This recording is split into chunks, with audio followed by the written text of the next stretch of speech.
नमस्कार स्वागत करुँच आप रेसी बकेट आउ गोटे वीडियो को आपड़ देखुए आम पछपटे केते गुड़ा कखारु गछ होगा सब आम 2 मास पाखापाखि है मंजी लगे तादर गछ उठिकी एत गुड़ा हो गला कखारु तो है तो आम कौन करवा आज कखारु फूल जो गुड़ा नहीं कखारु फूल भजा करवा आसतु कखारु फूल गुड़ा नवा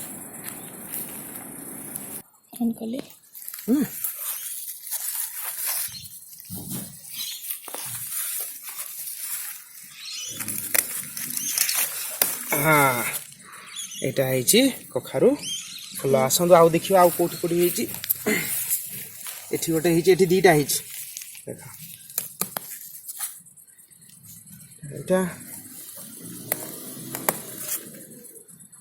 यहाँ एपटे आउ गोटे देखो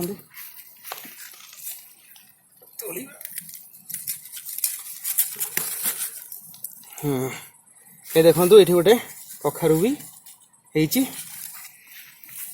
आ देखिए कौटी कौटी है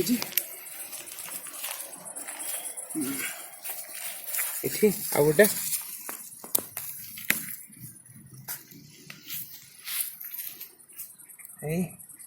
गोटे 1 2 3 4 5 6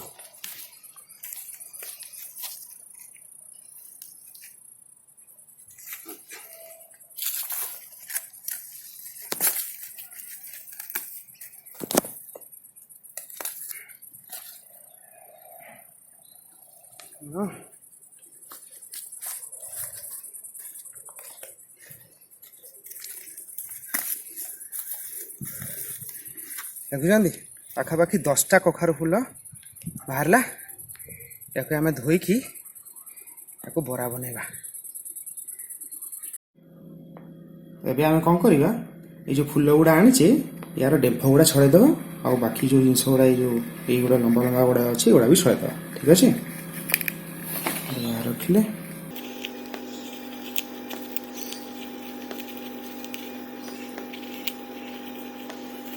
मझे जो यहाँ अच्छी यहाँ भी बाहर करदे है ना रखिले आ गोटे आने आ गोटे सेमती छड़ेदेले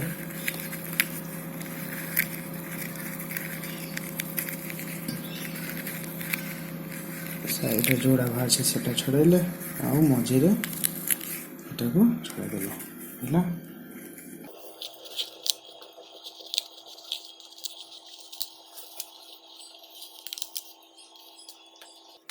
चल एटा लास्ट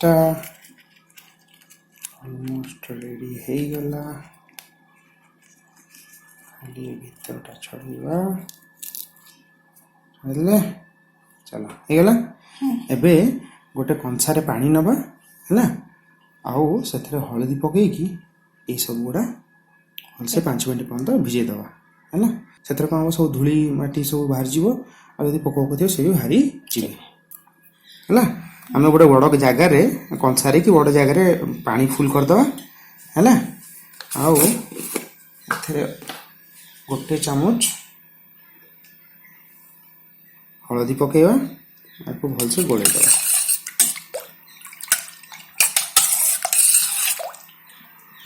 हलदी गोलेला परे हम सब फूल गुड़ा को तादरे धीरे से बुड़ेदवा है ना धीरे धीरे बुड़ेकी टिके ऊपर तल करदेले पानीटा भी भितर पशिब नहले कौन हम फूल गुड़ा हल्का ना से ऊपर भाषिक पानी भीतर को जीवनी हलदी रे ये आम भुजाऊे कहीं हलदी रे एंटी बैक्टेरियल गुण थाए तो जे सब कुनी कुनी जदि पोक अच्छा कि धूली अच्छी धूली तो बाहरी जीव पानी रे आ जदि पोक अच्छा से माने भी आमको आम देह को किसी खराब करें या आम भिजे देले या आम 5 मिनट पर्यंत छाड़दवा आ से भितर आम चाउल चूनार बैटरटा बनवा एबे आम गोटे गिनार 4टा टेबल स्पून चाउल गुंड पकेवा देखो 1 टेबल स्पून 2टा टेबल स्पून 3 आउ 4 एबे आम 4 पकईचे जदि दरकार पड़ला ताले आउ पकेवा पर चाउल चूना पके सारा परे आम पकेवा लुण लुण आम नौचे आधा टीस्पून एबे आमे हळदी पकेवा। हळदी भी आमे आधा टीस्पून पकईचे। लास्ट टाइम पकईचु गोलमरिच गुंड, एटा आमे नेइचु 1/4 टीस्पून। एबे आमे चामुचे चामुचे पानी पकईकी याकू भलसे गोळेवा। याकू पूरा पानिया करिवार नाही कि पूरा गाढ़ा करिवार नाही, मझिया मझी जेमती हमर चकुली पिठा परिया हुए। 3 4 5 चामच पकईली। 5 चामच पानी पकईकी एबे याकू गोळेवी।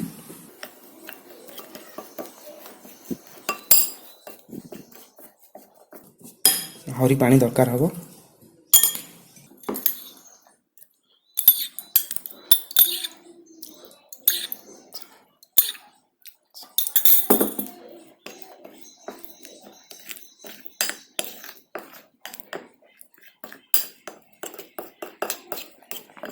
एक भल कि न गोलैले लुणटा गोटे जगह रही जीवो।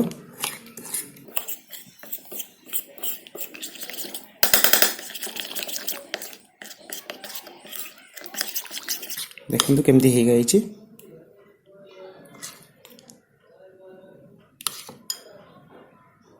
एबे आमे एथिरे कखारु फूल बुड़ेईकी याकू भाजीबा। आमे गोटे तावा गरम कर देइचे। कखारु फूल बुड़ेया आगुरु आमे ए बैटर को आउ थे गोळेई दबा, नहले एटा बसी जाई थाए। तावाटा गरम हेलानी। एबे आमे एथिरे सोरिष तेल पकेइबा।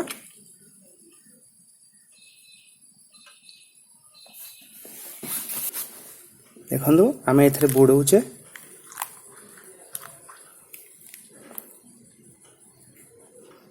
जोड़ा एक्स्ट्रा बाहर ताकू झटिए झाड़ी दबा आउ तावारे पकेइबा।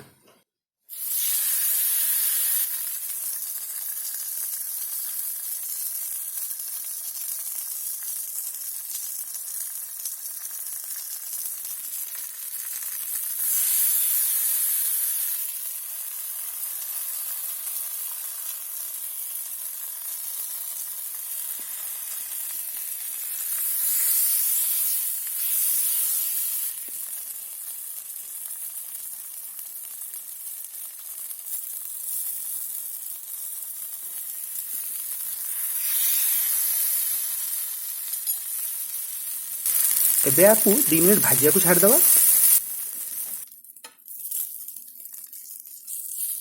गोटे उल्टेवा। देखो ये लागी जाइए तो काटी पड़ो।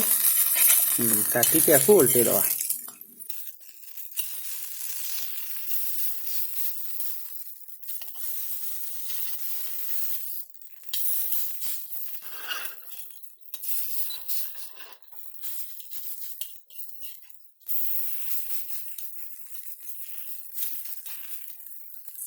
उल्टे की गोटे मिनट भाजवा।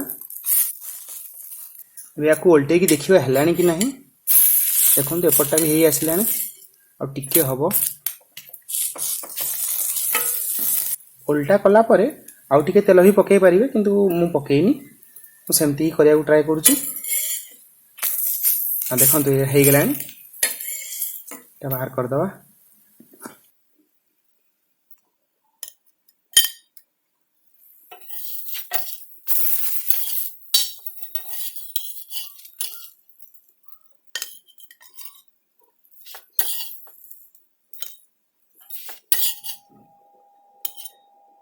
पुन थे तेल पकईकी बाकी गुड़ा फूल को भी भाजीदवा।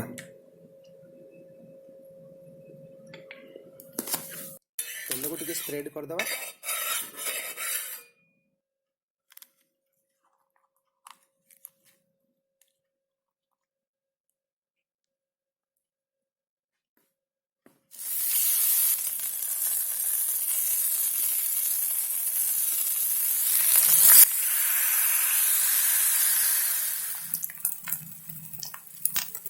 गोटे मिनट भाजी हला परे याकू उल्टे दवा।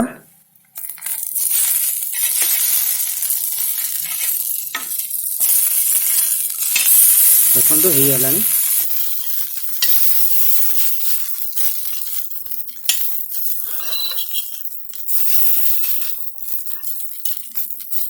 गोटे मिनट हो गलानी, याकू पुणी थे उल्टे दवा। देखिए हेलानी कि नहीं। हाँ हो आसलानी आ टिके हम।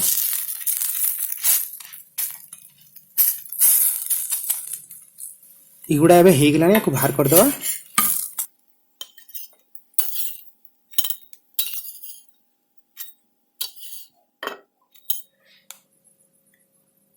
କଖାରୁ ଫୁଲ ବରାଟା ଦେଖନ୍ତୁ ରେଡି ହେଇଗଲା। କଖାରୁ ଫୁଲ ବରା ତ ରେଡି ହେଇଗଲା, କିନ୍ତୁ ଦୁଇଟା କଥା ମୁଁ ଆପଣଙ୍କୁ କହିବାକୁ ଚାହୁଁଥିଲି। ଗୋଟେ ହେଉଛି କଖାରୁ ଫୁଲକୁ 5 ମିନିଟ୍ରୁ ବେଶୀ ପାଣିରେ, ହଳଦୀ ପାଣିରେ ଭିଜେଇବେନି, କାହିଁକି ନା ତାର ପାଖୁଡ଼ା ଗୁଡ଼ା ପତଳା ହେଇଯାଏ ଆଉ କଲର୍ ଛାଡ଼ିଯାଏ। ତାପରେ ଆଉ ଗୋଟେ ଜିନିଷ ହେଉଛି, ଆପଣ ଦେଖିଲେ ଆମେ ଏଠି ଲଙ୍କା କି ଲଙ୍କା ଗୁଣ୍ଡ ୟୁଜ୍ କରୁନୁ, ଆମେ ଏଠି ଗୋଲମରିଚ ଗୁଣ୍ଡ ୟୁଜ୍ କରୁଛୁ। ଗୋଲମରିଚ ଗୁଣ୍ଡ ୟୁଜ୍ କଲେ ରାଗର ଟେଷ୍ଟ ବି ଆସେ, ଆଉ ହଳଦୀର ଭଲ ଗୁଣ ଗୁଡ଼ାକୁ ଆମ ଦେହରେ ମିଶିବାକୁ ହେଲ୍ପ କରେ। ଆଶା କରୁଛି ଆପଣଙ୍କୁ এই ଭିଡ଼ିଓଟା ଭଲ ଲାଗିଲା। ଲାଇକ୍ ଆଉ ସବସ୍କ୍ରାଇବ୍ ନିଶ୍ଚୟ କରିବେ। ପୁଣି ଦେଖା ହେବ। ନମସ୍କାର।